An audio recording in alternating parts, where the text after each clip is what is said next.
Hi guys, good afternoon and welcome back once again to the EdWord. I'm your host Eddie. In today's video, I'll be giving you my spoiler-filled and oh so surprised season review, excuse me, for the second half of season 4 of the hit thriller series You. No, not you, you. No, not you, you. Okay, I'll stop doing that, sorry. The second half of season 4 dropped today, concluding the 4th season of the wildly popular Netflix series. No word on a season 5 yet, but hopefully we'll hear sooner rather than later if we're getting one or not. But boy, did this end incredibly. Before I get into all of that, of course, please be warned. Obviously, if you're not caught up on You Season 4, if you've only seen the first half and you haven't started the second half yet, for God's sake, do not keep watching or listening, as I will be discussing spoilers, plot details, character stuff, all that jazz. Seriously, huge spoilers in this video. Do not listen or watch it unless you are caught up, because I am talking about the entirety of the second half of season 4 from beginning to end, so you have been warned. That being said, let's dive right back into it.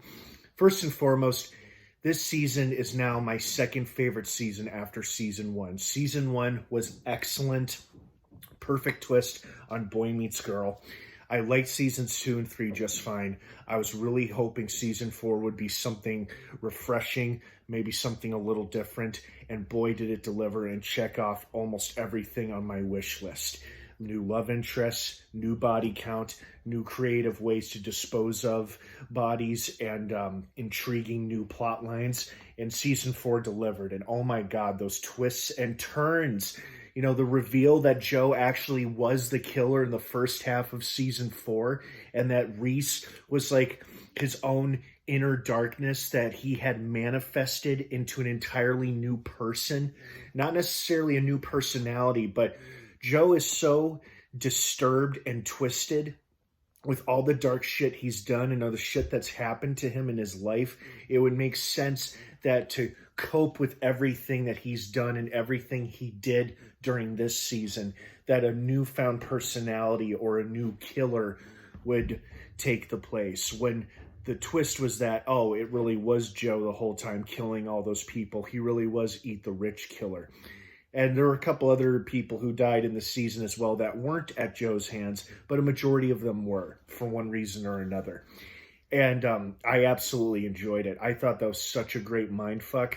At first I thought, oh, wait, is the twist here that Reese has a secret twin brother that he wanted Joe to kill instead of him so that he'd be safe? No, that doesn't make sense, or does it? And then as the next episode played, showing that what really happened, which was him kidnapping and holding Marianne hostage like that, I was like, oh, wait, what's been going on now? And then as the episode went along, it became increasingly clearer. Everything started to fall in place and make sense. And I was like, oh my God, there was no Reese. Well, there was a Reese, but he never met or knew Joe Goldberg, and Joe never met or knew him. Everything that had happened was because of Joe, and all the Reese interactions between him and Joe were all up here in Joe's mind the whole time. Holy shit, what a twist. That is what has made this season stand out from 2 and 3.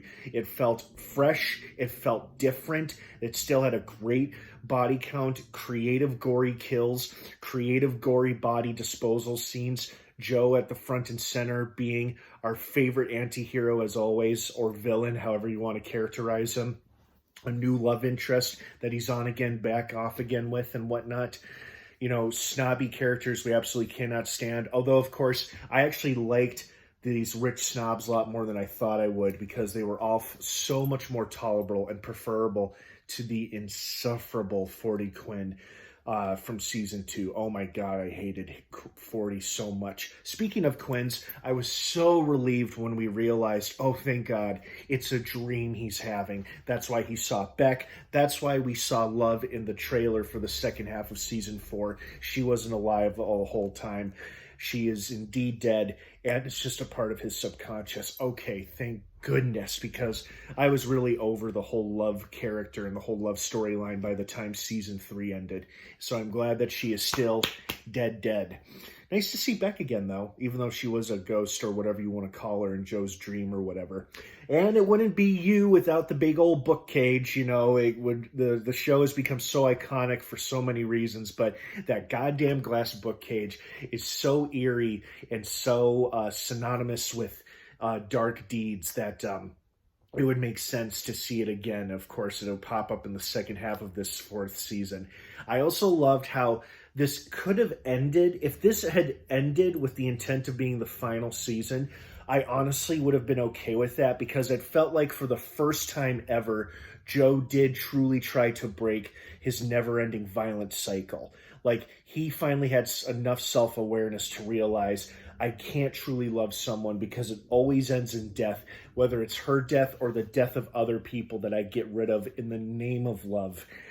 He really did try to break that cycle. He really did try to kill himself, which might be one of his more redeemable moments throughout the entire series, is him taking himself out so no more people have to die. But of course, you know, the show is too good and you can't just let him die, at least not yet.